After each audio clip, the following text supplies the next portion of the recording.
hath no fury like a woman scorned. What the hell happened to your face? A woman's thirst for revenge can be much more powerful than a man's.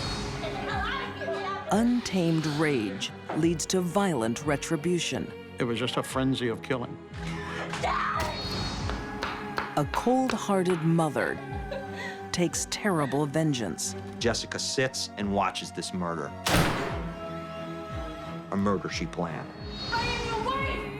And a jealous wife lashes out. She lost it. She was a wild animal.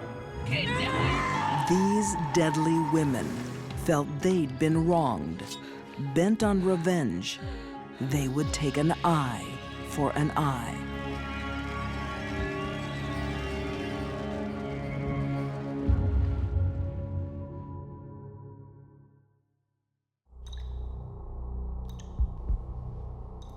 Few of us will know exactly when we'll die. This woman does. It's at 6:45 p.m., February 3rd, 1998. She's taken a life. And now the state of Texas will take its revenge by lethal injection. She had joy and peace in the midst of it. Being with her, it was the most incredible experience of my life. She lived her life and made it count for other people. She was just a mean, vengeful, evil person. Her life story shocks a nation. Her execution divides it. Just who is Carla Faye Tucker?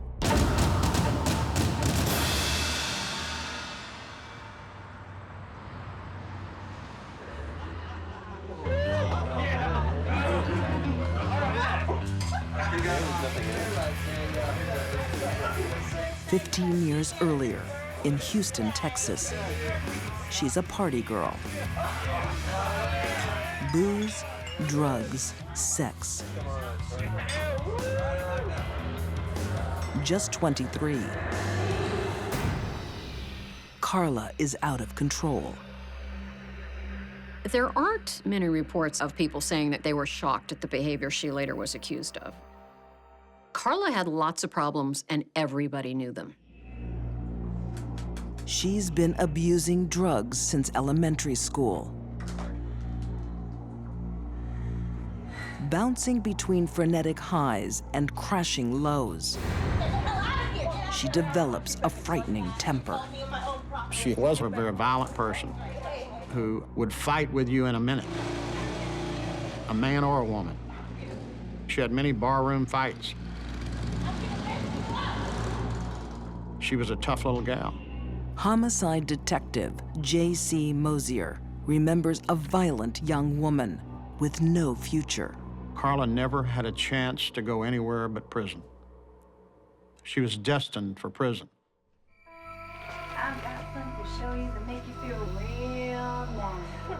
Black chocolate? She is set on that path by the one person who should have protected her. Mom.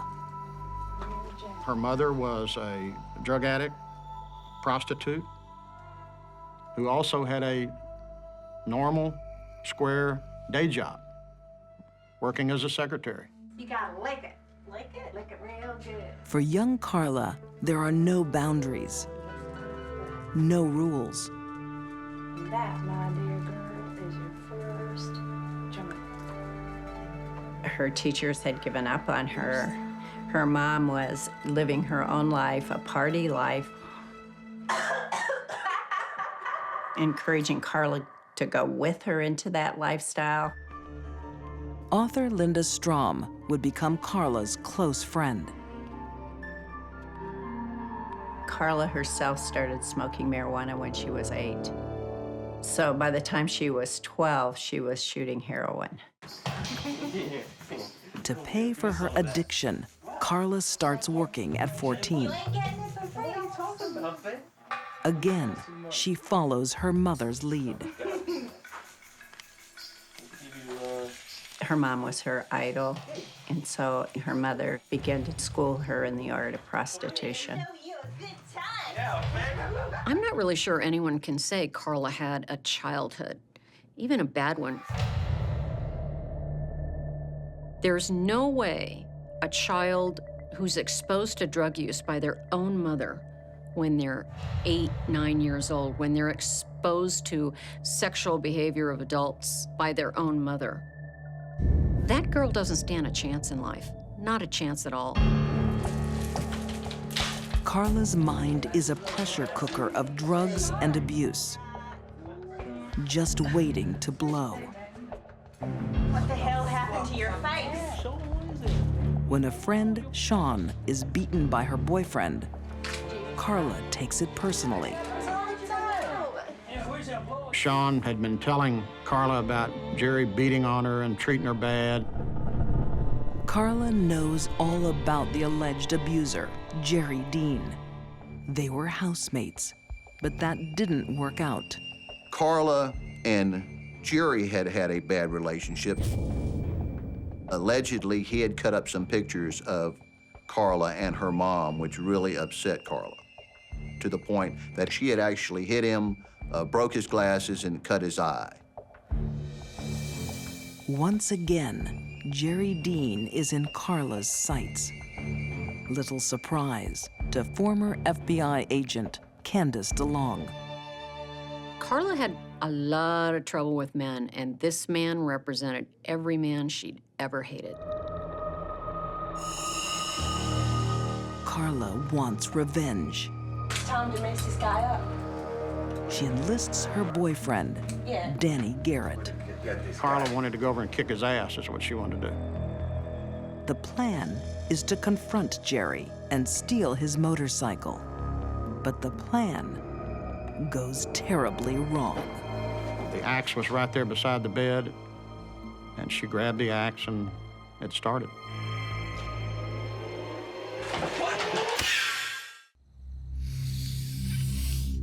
After a wild 3-day party of booze and drugs, most of Carla Faye Tucker's friends have passed Do out, something about it, Danny. We gotta do something about it. It's gotta be taught a lesson.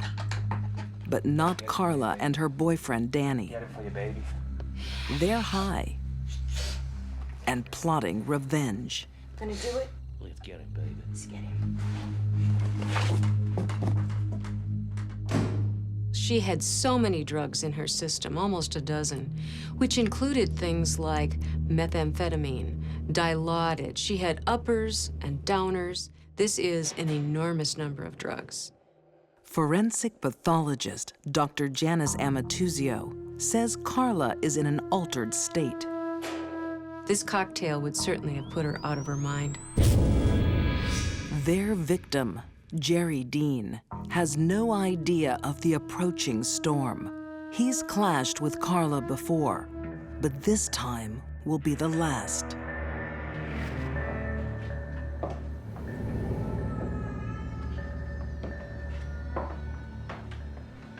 I think Jerry, as soon as he realized it was Carla, knew he was in a lot of trouble. What are you doing in here? Told you I was gonna mess you up. No, get out of here. Danny stuns Jerry with a hammer. Get him, Danny. Get him. Get him good.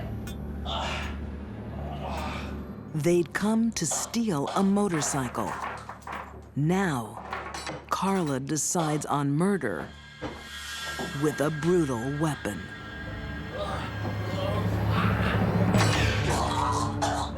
Carla started swinging the axe on Jerry. Do you like that, Jerry?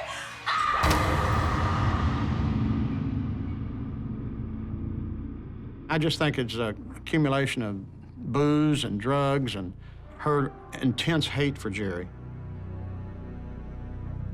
A pickaxe is a heavy instrument. It is used to penetrate deeply, to deliver a large amount of force over a very small area. It's going to cause tremendous crushing injuries, fracturing of bones, tearing and ripping of blood vessels and nerves.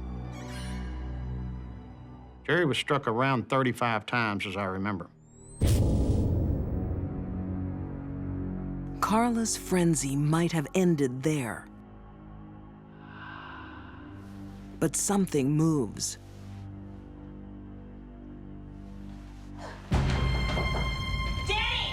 She was hiding under the covers. They didn't know she was there. I'm sure she was just hoping they would finish and go away. Deborah Thornton is having a one-night stand on the wrong night. She was just an unlucky person being at the wrong place at the wrong time. The surprise witness must be silenced. Deborah first was screaming for her life, and then she was in so much pain, she was screaming for them to take her life. Deborah Thornton told him, please just kill me and get it over with. And Danny continued to hit her until she was dead. And they left the axe embedded in her chest. A horrible, terrible scene of violence. It left a lot of us who had been homicide detectives for quite a while. We were amazed at the brutality of this kind of crime. But this shocking case proves easy to solve because Carla is proud of what she's done. She wanted to cement her reputation among her friends as a badass, as the toughest girl in Houston. Houston's tough biker crowd give her up to police.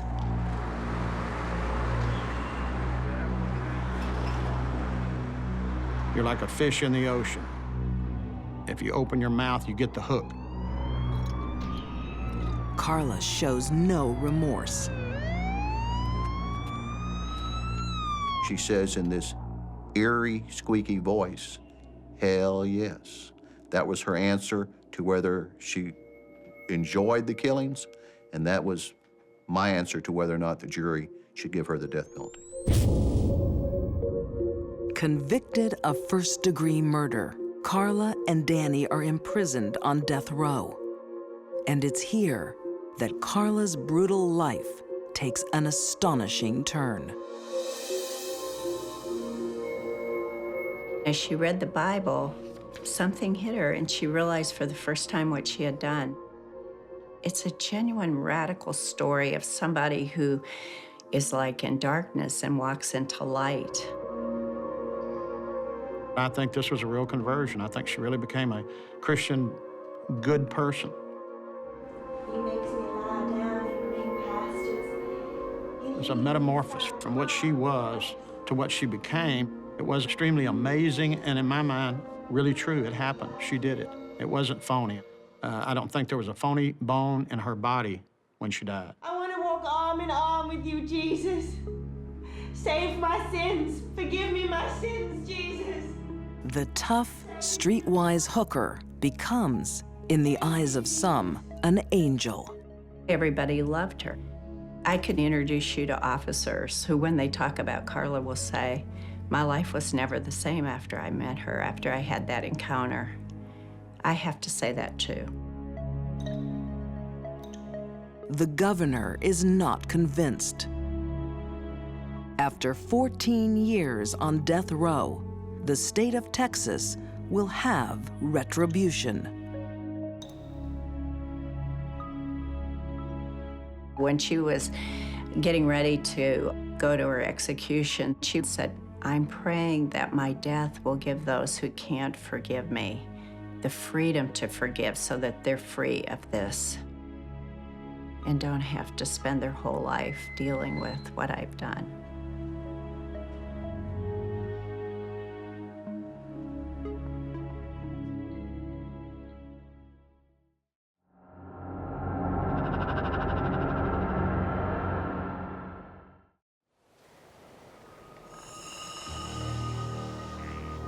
When a burnt-out car is found deep in the forests of Georgia, police smell something strange. I smell some burning meat. Smell some flesh burning. And there's probably some poachers, you know, that shot a couple of deer and they're in the trunk. Sheriff pops open the trunk, looks down and says, "Those aren't deer, those are human beings." Both of their bodies were riddled with bullets, many, many more than was necessary to kill them. They are victims of the deadly revenge of a ruthless woman. Jessica McCord. She's at the top of the list of the worst people I've ever prosecuted.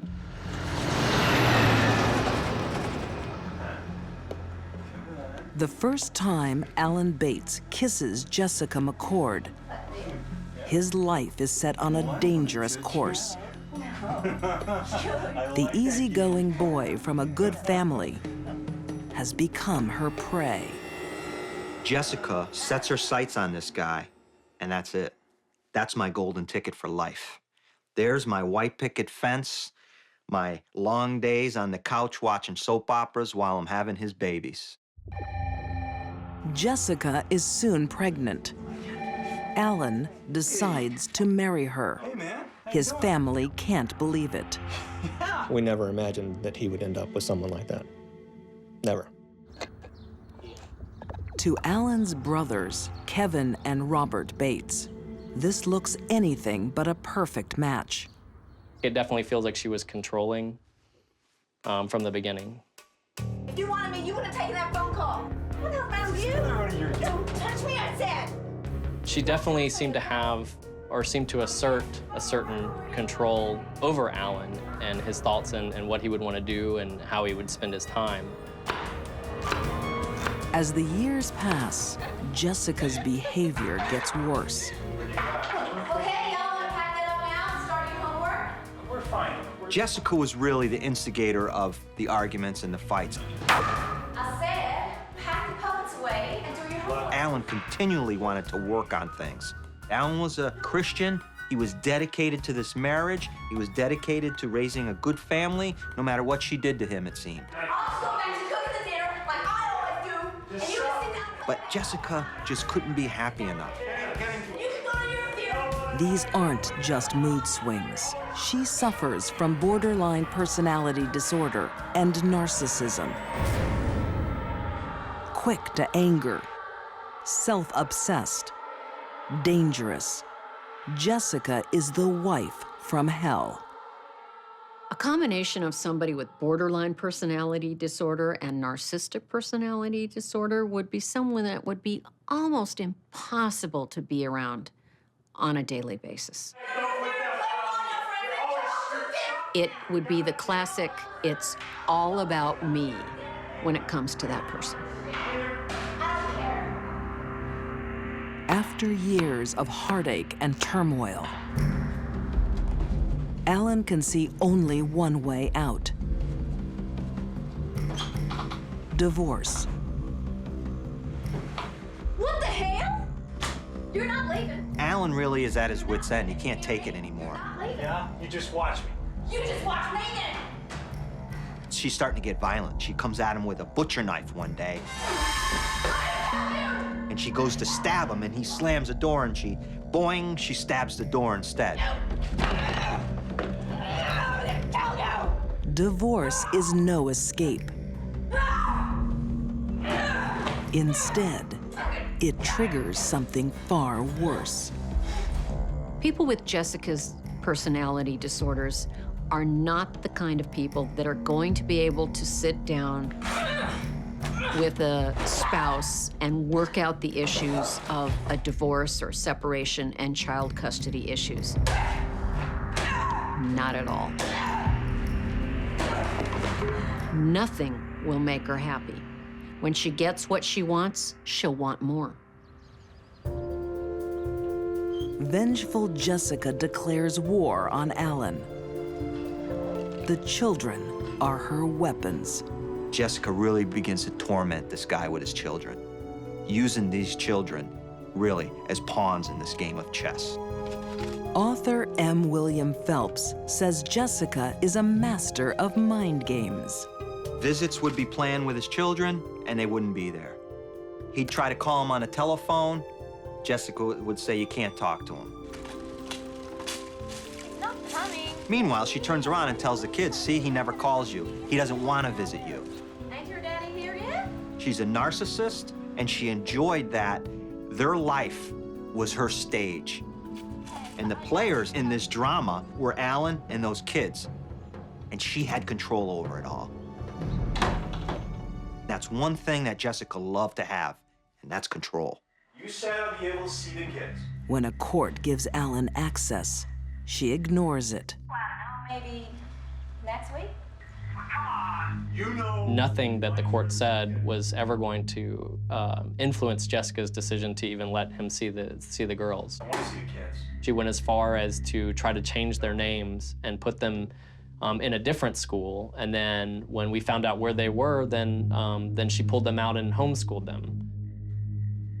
And it was all in a kind of a desperate attempt to hide them from him.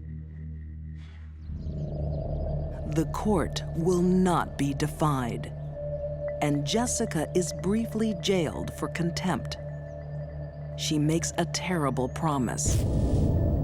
Someone has to pay. Whatever Jessica wanted, Jessica was going to get. And if it required murder, that was fine.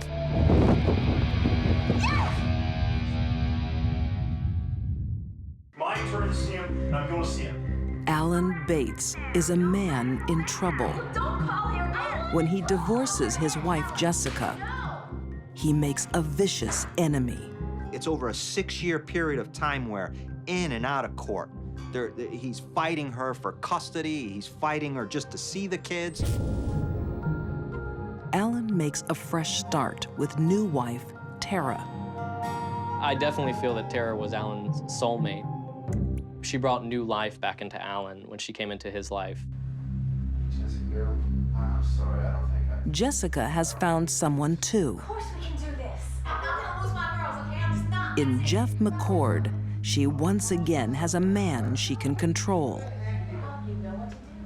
We've talked about it. Jeff is the kind of guy who would, if he loved a woman, would believe anything she told him. Think about it, think about it. But Jessica isn't getting on with life. You're not gonna hang. Talked about She's getting revenge. it. Do it for me. Allan was gonna ultimately get those kids away from her, and she could never allow that. She could not allow him to win. Is this what you want? Huh? She has a wicked plan. Nah, I mean it. Jessica goes to her husband, Jeff, and she says, Jeff, you gotta help me do something. The only way we're gonna get rid of him, because he's such a nuisance in our lives, is if you kill him. And Jeff McCord, a cop, he's a cop. His job every day is to save lives, keep justice, and stop violence. Says, well, we gotta come up with a plan.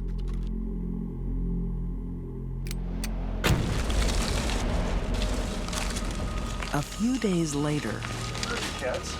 as planned, Allan and Tara arrive to pick up the children Hey. Hey, where are the kids? Oh, they're inside. The girls and want walk to- straight into a death trap. Come on. Come on, man. Come on. Allan knew Jessica's violent history. She tried to stab him with a knife one time. I'm surprised, really surprised, he went into her home. I don't think he would have entered that home had it not been the lure that his children were going to put on a show for him. Okay, y'all wanna come downstairs here? Thought it'd be nice to have a little play at the end. Jessica invites them into the living room and says, sit down on the couch. The kids are upstairs. We'll just go let the girls know you're here. Kids weren't even at the house at the time. Another lie. Okay, they won't be long. You know, the girls have actually been quite sick. Really? Yeah, so I don't know if it's a good idea to be going out in this weather. Look, we gotta get going, so... And Allan is impatient. We gotta catch a flight, we gotta go. What's all this hospitality all of a Well, sudden? Sam's actually been having trouble with her nap. Ain't she? So Jeff just walks up, pulls the gun out of his back. She falls to the ground. Allan gets up. And he just fires at Allan 4 times.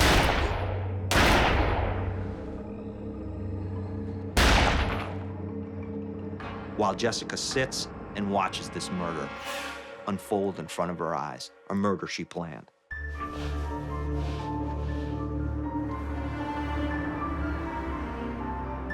According to Chief Deputy District Attorney Roger Brown, the seeds of her appalling crime were sown years before. She grew up in a broken home. Her mother and father were divorced, and her father was abusive, physically abusive to her and to her mother. He wound up killing a woman in Tennessee. I don't necessarily believe in the bad seed, but maybe she got it. With 2 bodies in the trunk, the killers make a late-night dash across the state line into Georgia. They pull the car into a field. They pour the gasoline around the car. On the car, in the trunk, open the trunk. They pour the gasoline on the bodies. They pour the gasoline on the seats of the car. Jeff goes over and he lights a paper towel and he throws it in the car. Nothing happens. So then Jessica goes over and takes care of it herself. She lights another paper towel, puts it in there, and it kind of... This car was just engulfed in flames. Jessica's arrogance will be her undoing. It is a misconception, as a rule, that you can burn a body by just pouring a little accelerant over it, such as gasoline or diesel fuel, and burning it. Because you see, when we use gasoline or diesel fuel, the temperature gets to 800 or 900 degrees. Temperatures of 1,500 degrees for a period of several hours are required to cremate a body, to reduce it to just ash. And most individuals do not tend to fire for that length of time. The bodies survive the blaze, along with a bullet and a scrap of paper towel with a distinctive design. Retired Detective Laura Brignac says police find another vital clue. Fortunately, during the fire, the license plate fell off of the car. And so immediately it was traced back to the Birmingham airport where Tara and Allan had flown into and rented the car. When investigators find out where Allan and Tara were supposed to be, they close in. They go to Jessica's house under a search warrant. They find paper towels that match that paper towel. And inside the garage, it came through the wall, they find another bullet that matches ballistically to that bullet find at the Georgia crime scene. Even under arrest for murder, Jessica McCord is coldly defiant. She was very cool and collected about it and gave off an impression that I will regain control and I'll win in the end. Jessica McCord is one of the most vicious, cold-hearted criminals that I've ever dealt with. I prosecuted hundreds of murder cases, some very mean and bad people. Jessica McCord is at the top of the list because she's truly evil. Jessica and Jeff are found guilty of murder and sentenced to life. For Jessica, there's no chance of parole. She will die in jail. This is a very sad story because from the moment Allan met Jessica as a teenage boy, it set his life on a path to destruction. She took something from our family that was very dear to us for really no good reason. I think that what she did to her kids, to take their father away from them in such a manner, was the cruelest thing. They were truly the most innocent victims in the whole thing.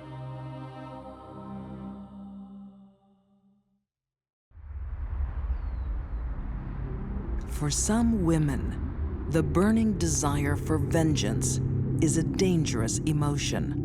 Revenge is the #1 motivator of murder. It's a very powerful force. And deadly revenge can be taken anywhere.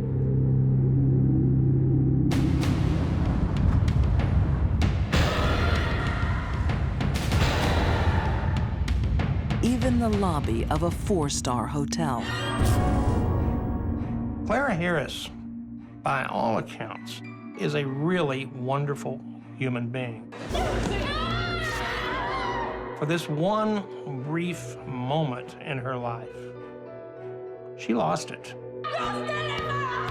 She was a wild animal.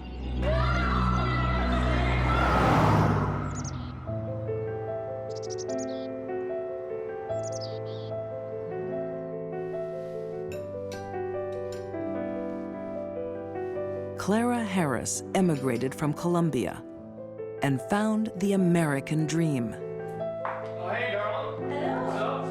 Looks good. College education, marriage to a wealthy dentist, a lavish home. But the dream has a fatal flaw. Her husband, David Harris. What's this? It's a salad. I made it for you. Yeah, but I don't like rocket in my salad. David Harris was a self-indulgent, egotistical clod. Everything about David was have the best of everything, have the best looking woman, have the best car, have the best house on the block, which they did. Texan author Stephen Long says that while David Harris seems to have it all, he still wants more. He wants his receptionist, Gail Bridges. Gail Bridges is a little cutie. She's a pretty good-looking woman herself. So it was a situation where David just wanted it all. For months, David cheats on Clara Harris, barely covering his tracks. The affair became quite obvious to the employees in David's orthodontics office. And one of them eventually went to Clara and told her.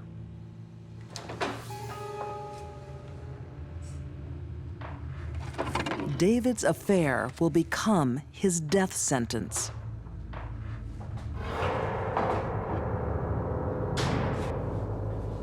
Hey, Noah. Where have you been? I've been out with the guys. Out with Gail, you mean? When Clara found out her husband was having an affair, her world ended. I am your wife!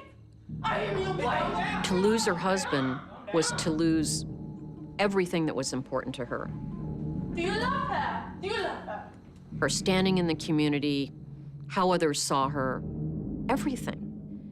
And she could not deal with that. A shattered Clara won't leave her husband. She responds with obsession about her rival for David's love. She begged him to know about the other woman, demanded that he tell her about the other woman. According to private investigator Bobby Baca, that request sparks a searing comeback. And he said, okay, here's the differences. She has a boob job, you don't. She has little feet, you have big feet. She's got no fat. No fat. She's perfect. She fits better in bed with me than you do. She's smaller, she's more petite. You're fat, she's not. She basically made him tear her ego down. For David to tell Clara he was having an affair with another woman was like stabbing her in the heart. But to give her details and compare her to the other woman was like turning the knife. Clara couldn't take it. With jealous determination, Clara sheds the pounds. But the affair goes on. Clara was desperate to save her marriage. And she thought, because of things David said, that if she lost weight, If she was prettier, if they made love more often, that would be all it would take. But those are very shallow fixes for a very damaged marriage. Soon, the damage to her marriage will be complete when Clara takes matters into her own hands.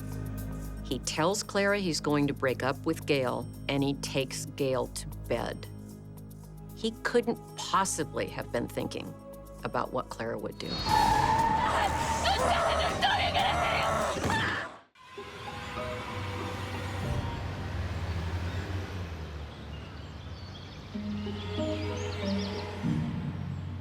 On an upscale Houston street, in a lavish house,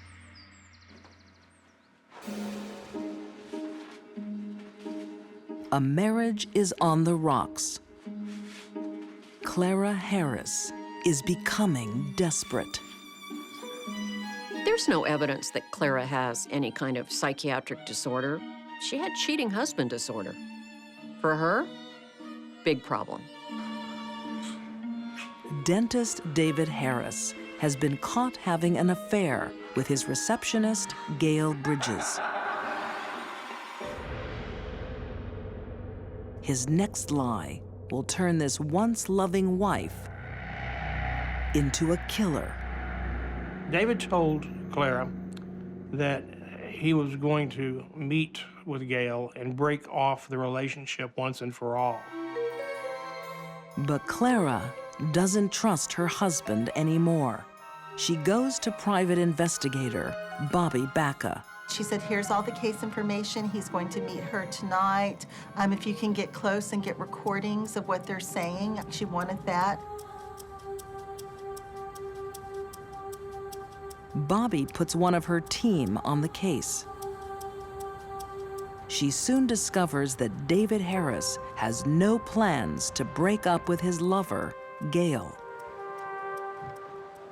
He went up into a hotel, checked into the hotel.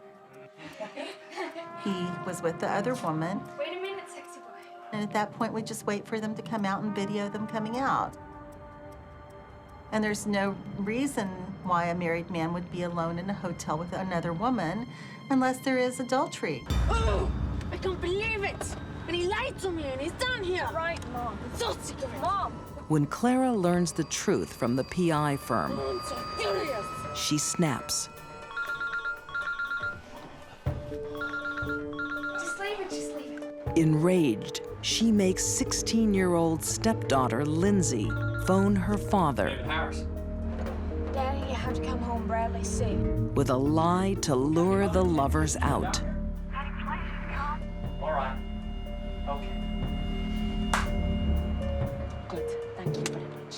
And that is where our story really becomes incredibly violent, because she saw them come downstairs, get out of an elevator, hand in hand.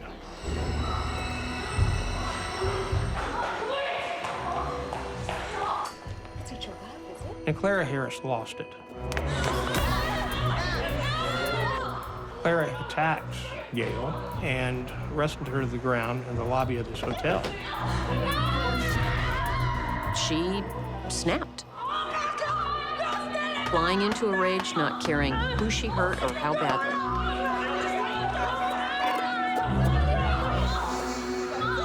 It's more than just a struggle. Clara's vengeful fury is shocking.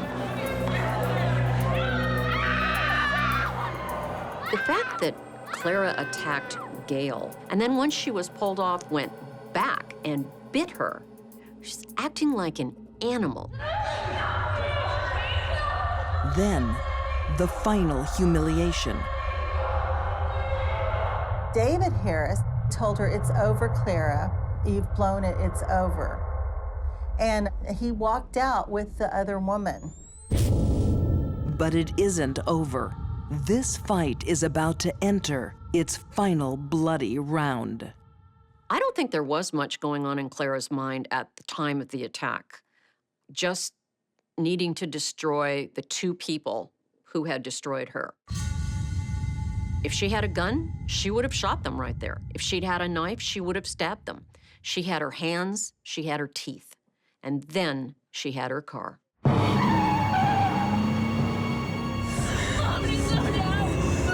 Clara guns the car. In her blind anger, she's racing through the parking lot.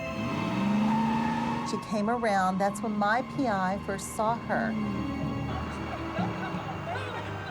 David is escorting Gail around the hotel to the back.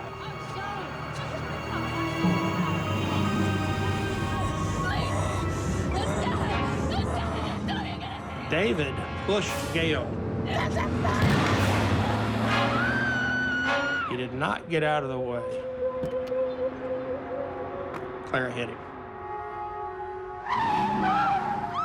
According to my investigator, when Clara's car struck David, his face hit the dash and his teeth were flying everywhere.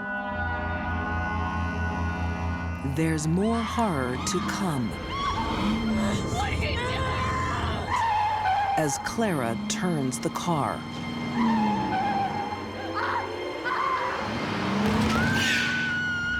And then began this circuitous route of her coming back around to run over him again and again and again.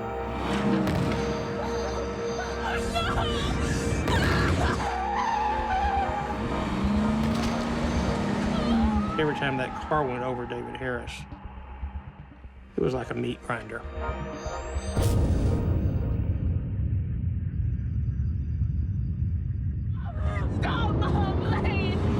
From the passenger seat, Lindsay Harris is forced to witness her own father's death.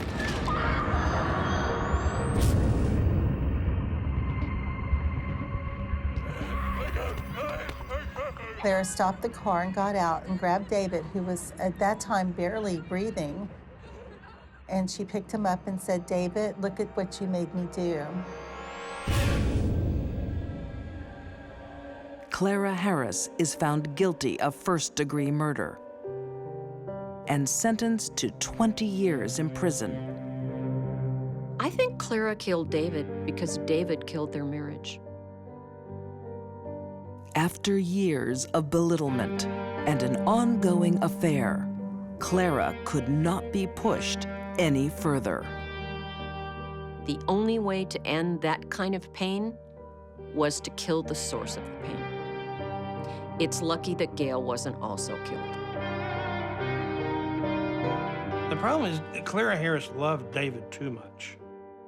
She loved him to the point that she was willing to kill to keep anyone from having him. Unfortunately, it was David who she was willing to kill.